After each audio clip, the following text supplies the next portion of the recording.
In this video, I wanted to talk about posture and how we can offload some of the pressure on our pelvic floor by correcting our posture. So the first thing we're going to do is look at 3 corrective exercises for upper body, forward head, rounded shoulder posture. Number 1 is go to a wall. My heels are 6 to 10 inches away from the wall. Soft knees, just comfortable.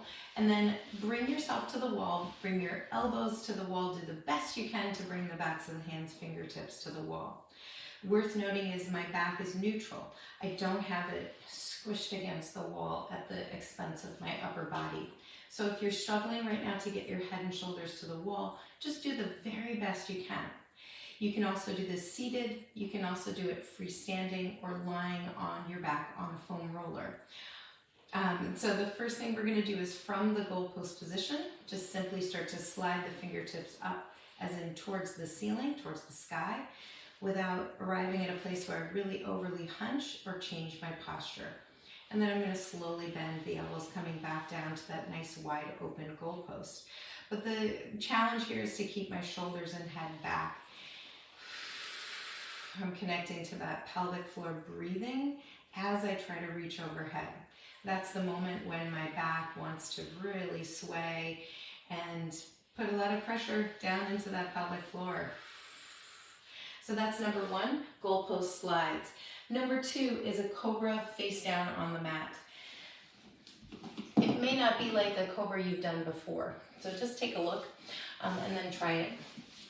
I've got my head lifted onto a towel or a blanket. This just happens to be a yoga blanket I've folded up. What it's done is it's actually literally corrected my forward head posture. So given me that lift that I need to get my head in line with my tailbone. Now I'm going to engage after a nice good inhale. That pelvic floor lift. Same goalpost arms, I'm going to lift them off the floor. Feeling as I do that it's not squeezing and hunching.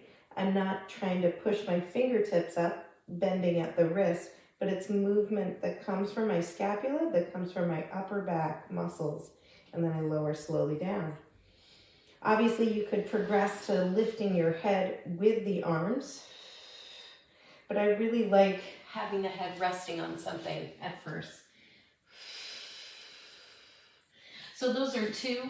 And then there's one that has a little bit of resistance to it. So I'm just going to do it, practice it here on my knees. But of course, you can take it seated, standing, or even in that wall standing position. I'm going to take my TheraBand out in front of my chest. Exhale to pull it back or open. Inhale to return. And exhale to pull apart. Banded pull aparts, surprisingly difficult exercise, especially if you're trying to balance a standing or even this high kneeling posture because it has elements of standing. Can you keep from doing any deviations as you're pulling the band? So those are my top 3 exercises, corrective exercises for good posture. They really will help the pelvic floor because you're going to be taking a lot of the weight back in space and stacking it up so that gravity can be our friend. But that's not the whole picture. So my last thing I want to go through is just head to toe, some really quick tips for when you are standing around and whether it's pain, discomfort, or you just start to feel like you're leaning forward, looking like you have poor posture. So tip number 1, get your feet pointed straight forward. I always say to my children's classes, they look like the number 11. So make them look like the number 11. You want them to be straight and parallel.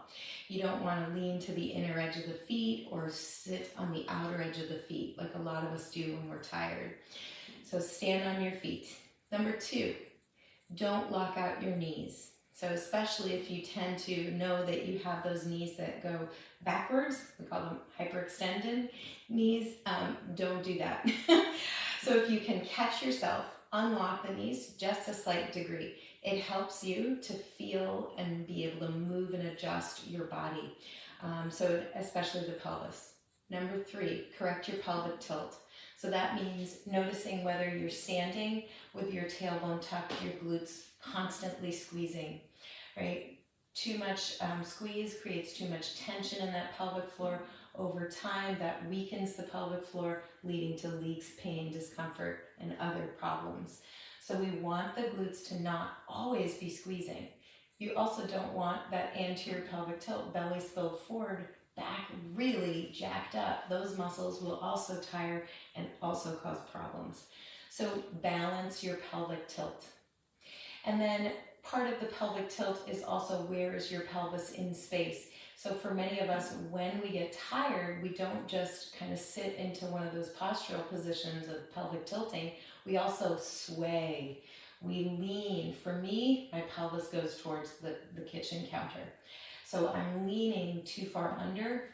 I can feel it in my lower back already, even being here for 2 seconds. So I unlock my knees, I correct my pelvic tilt, and I move my tailbone back in space. And then the final piece of the picture is your upper body. This is tip number 5. Take your scapula and pull them back within reason and lift through the crown of the head. As you take that exhale, that pelvic floor breath, inhale, filling it up. Then try to go about your business. So take these tips, take these exercises, and see how they feel. See if it helps you to bring your head back in space, bring your pelvis right above your feet, and take some pressure off the pelvic floor.